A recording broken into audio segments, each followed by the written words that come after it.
Okay, so what is up, everyone? Hope you guys are doing well. I'm in pain. My my foot, my ankle's just I don't know what it's done. But it's not doing well. I'm struggling to walk, struggling to move, and it's just I went to go see someone now, and a lot of it apparently there's a couple of things wrong. Obviously, there's always something wrong, but yeah, literally, there's long story short, it comes down to stress and stuff like that. And although we do this and I do say things, I also don't apply everything to its full potential, and this is why I do it, so that I can hold myself accountable to what I've said and I need to do better. And yeah, although stress is tough to control, I think something that we've dealt with in church a lot is dealing with essentially is leaving stress to God and praying about it and accepting, learning to understand that certain things you just gotta leave to Him. A lot of it you gotta leave to Him, and He will. You have to trust and pray and do all that stuff to make sure that it goes, yeah, the way you need it to go. Doesn't mean it will go that way, but at the end of the day, stressing it doesn't help the situation. So I say that now because ironically I'm in pain from stress. But yeah, I hope you guys are doing well. Today we're going from Genesis 6:9 to 22. So I'm gonna get going. I need to keep this short. I literally after this I have to stand up, so I'm not allowed to sit for longer than half an hour. So, which is damn sore, can I just tell you now? But it is what it is, eh? We live in and we learn. So we're talking about the flood. So let's get going.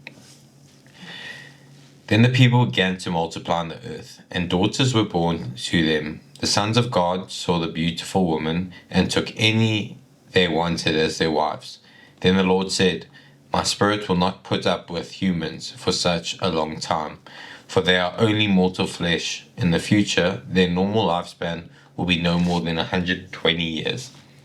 In those days, and some time after, giant Nephilites lived on the earth.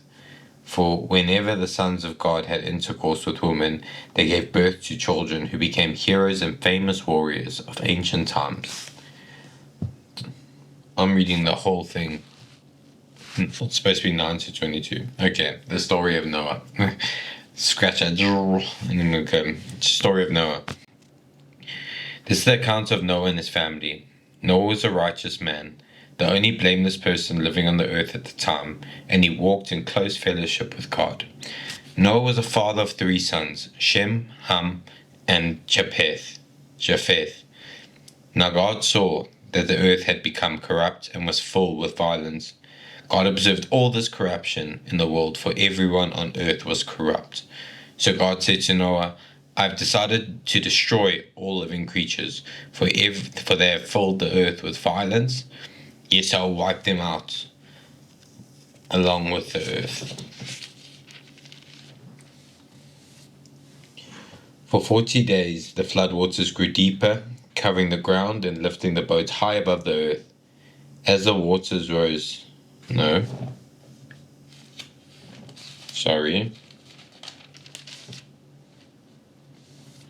Here we go. Build a large boat from cypress wood and waterproof it with tar, inside and out. Then construct decks and stalls throughout the interior. Make the boat 450 feet long and 75 feet wide and 450 feet high. Leave an 18-inch opening below the roof for all the way around the boat. Put the door on the side and build 3 decks inside the boat, lower, middle, and upper. Look, I'm about to cover the earth with a flood that will destroy every living thing that breathes. Everything on earth will die, but I will confirm my covenant with you. So enter the boat, you and your wife and your sons, and their wives. Bring a pair of every kind of animal, a male and female, into the boat. You will keep them alive during the flood. pairs of every kind of bird and every kind of animal and every kind of small animal that scurries along the ground will come to you and be kept alive. And be sure to take on board enough food for your family and for all the animals. So Noah did exactly as God commanded him. So just the first part there. Something obviously is cool to see is just how obedient you could say, and also how how people could listen in those times. I mean, God just said it himself here, is that the world was full of bad people, everything was not going the way that it needed to go, and yet you still had people who listened and acted appropriately. And it's funny now, I think we must have way more people than was there, but I don't think we come close to as many people that could do what was being done here. And yeah, it's just hectic. Like, it's when you wonder, because as a world, are we going backwards as society, you'd ask. So let's get going. So some people have thought that the sons of God were fallen angels, but this is unlikely because angels do not marry to reproduce. Some interpreters believe the phrase refers to the descendants of Seth who intermarried with Cain's evil descendants. This would have weakened the good influence of the faithful and increased the moral depravity in the world, resulting in an explosion of evil. It's quite sad that, I mean, yeah, Cain, such a trickle effect. Like, you do bad, and the people below you do bad, and then just gets passed on and passed on and passed on. At some stage, you'd hope someone make good decisions. Their normal lifespan will be no more than 120 years, has been interpreted by some commentators to mean that God was allowing people of Noah's day 120 years to change their sinful ways. God shows his great patience with us as well. He is giving us time to quit living our way and begin living his way. That is so hectic. 120 years. It makes you wonder then, like, what age we live to, what, 80, 90 in a good society. I mean, if you in a poorer one or a more dangerous one, you live till about 40, 50 to 60. So, is he running out of patience with us? You'd think not, but you'd also have to observe behavior, and if it's not going the right way and it's going the other way, why do you deserve more time? It's quite sure. Then the giant Nephilites were born probably 9 or 10 feet tall. The same Hebrew term was used to name a tall race of people mentioned in Numbers 13 to 33, possibly the ancestors of Goliath, who was 9 feet tall. What I'd give to have those genes, man. Yes, 9 feet tall. Okay, not 9 or 10 feet. I think that's a bit freakish, but give me a good 7.5 foot. I'll be happy, man. No one's gonna mess with me. Then, does this mean that God regretted creating humanity? Was he saying he made a mistake? No, God does not change his mind. Instead, he was expressing sorrow for what the people had done to themselves, as a parent might express sorrow over a rebellious child. And I think, yeah, that's the whole thing of what we do here. Is at the end of the day, we I've realized I said this a lot in the editing, but what ends up happening is we all act out, we all misbehave, we all do these things, and God, obviously, he's like a parent, and what we want to see is more. He wants to see is more effort to not do those things. Like, sure, we slip up and sure we do these things, but understanding that we're going to do that is a different story to just accepting that we're going to do that. And I think we get those two terms tangled up, and we end up just doing the bad things because we know it's going to happen anyway, instead of trying to not do those things in the first place. Like, yeah, even I do it. What's that saying? It's easier to ask for forgiveness than permission. And and that's the mentality I think a lot of us have. And nice thing is, for me, I feel like I'm aware of it, so I try to avoid it as much as possible. But I do think that a lot of people just live in that mindset, and if you keep living in that mindset, it never gets better. You have to take that first step and standing against what you think is wrong, and from there, like we said a couple of days ago, it only takes one. Try to prolong it for a day or two. Once you get to the second day, you might even realize that what I forgot I was prolonging this thing. Then do it again and do it again, and I promise you, it helps in the long term. The people's sin grieved God. Our sins break God's heart as much as sin did in Noah's day. Noah, however, pleased God. Although he was far from perfect, we can follow Noah's example and find favor with the Lord in spite of sin that surrounds us. And, yeah, I guess this is my way of doing that. So I'm not going to split the sea. I'm not going to save 400,000 or however many people he saved. But so for me, the goal will always just be start with the one. If you can get one, you've done your job already. And from that, if you got one, I feel like it just builds momentum. Subscribers on YouTube, your first 1,000, let's call it, in my business channel at least, this is what I experienced. The first 1,000 took so long to get to, took about a year and a bit. But then from 1,000 to 1,500 took 2 months. So we went from this much time to this much time, and it just kept growing. And that's how I see this stuff is.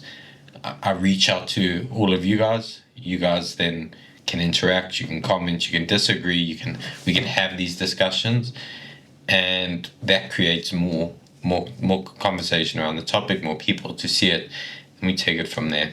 Like I say, I'm not perfect, I'm never gonna have all the right answers, and that's also why I kind of lean on you guys to see if keep me in check if something ain't going right. Then, saying that Noah was righteous and blameless does not mean that he never sinned. Rather, it means that Noah wholeheartedly loved and obeyed God. For a lifetime, he walked step by step in faith as a living example to his generation. You look at these guys and you kind of sit like, I wish I could be like these guys. Like, sure, their actions weren't perfect. No one lived the perfect life. They did things that even you probably sit now and go, why would you do such a thing? And they did it, but they still did so much good, eh? The boat Noah built was no raft. Picture yourself building the boat the length of 1.5 football fields, as high as a 4-story building. The boat was 6 times longer than it is wide, the same ratio used by modern shipbuilders. It's self-explanatory, I guess. I mean, those things are, they're huge. When God said, I will confirm my covenant with you, he was making a promise. This is a familiar theme in scripture. God making covenants with people, how reassuring it is to know God's covenant is established with us. He is still our salvation, and we are kept safe through our relationship with him. And I think relationship's an important term, guys. It's all fair and well doing what we're doing here. And I sat back, I think it was yesterday and today, when I was on the way to the doctor, I sat back and I was like, I'm in so much pain. Like, I just needed to go away. And then I sat and I was like, I've been doing this stuff for a bit now, and there's 2 things that I've lacked. A was prayer, a relationship with God. I haven't maintained my relationship with God. I've sat and I've read this, and I've put a lot of effort into trying to get what I'm doing here out there so that it can maybe help somebody else. But then I forgot the key part to what we need to do every time is speak to God.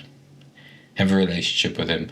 It's all fair and well trying to do this, but no relationship means what are you doing it for?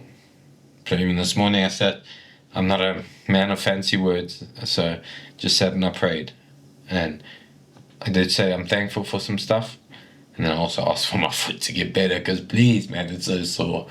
But yeah, and then it's all it is. And that's my habit of praying. I always thank God for lessons that I've learned. Thank God for lessons that I'm going to learn. So that's how I pray, at least. So Noah got straight to work and when God told him to build the huge boat, other people must have been worried about the coming disaster, but apparently they did not expect it to happen. Today's things haven't changed much. Each day thousands of people are warned of God's inevitable judgment, yet most of them don't really believe it will happen. God expected people to welcome or accept your message of God's coming judgment on sin. Those who don't believe in God will deny his judgment and will try to get you to deny God as well. But remember God's promise to Noah to keep him safe. This can inspire you to trust God for deliverance in the judgment that is sure to come. And I think you look at today's time and you do think that a lot of the stuff is it's happening right in front of us. I mean, let's look at the last 5 years. How many wars have there been? How many conflicts have there been? How many ongoing things are we still dealing with from the past, and things that we are predicting now are going to happen in the future? It's a very tough and a very sad world we live in, I think. And to think that things like this won't happen anytime soon, I think will be very naive, in the sense of we behave much worse now than I believe they behaved back then. I mean, the stories, at least in South Africa, where I'm from, the stories you hear of people, what people do to each other and how they behave. And I know I always say I'm on the wrong side of Instagram, man. My videos are so messed up. And like, sure, some of them are funny and some of them probably shouldn't even be watching in the first place. But I see some of the things that people do to one another and I'm just like, how is that acceptable? Or how do you do that stuff to each other? Like, I don't know. Like, I can hate you as much as I want to, but I will never wish ill upon you. I will never wish any harm upon you, and I will never do anything to you to make you feel the way that you make me feel. Some Michael Jackson lyrics over there. But yeah, at the end of the day, also hate is a very tough thing, and I think the pastor summed it up perfectly 2 weeks ago. Is that if I hate you, like, it only affects me. It doesn't affect you. Sure, I can have actions that might affect you in the real time, but you'll be on my mind. You'll be the one I'm plotting against. And A, that's not godly behavior, but B, you just making yourself feel worse instead of just moving on and working on yourself. If you're going to sit and make yourself feel worse, you're going to get upset then about everything else. So that's us for this session. There will be another session coming up. Just now I'm going to be in the same clothes. I was very sick yesterday and the help was here and I really couldn't shoot anything. So I'm going to shoot the second one just now, and yeah, I'll see you guys soon. Thank you for listening.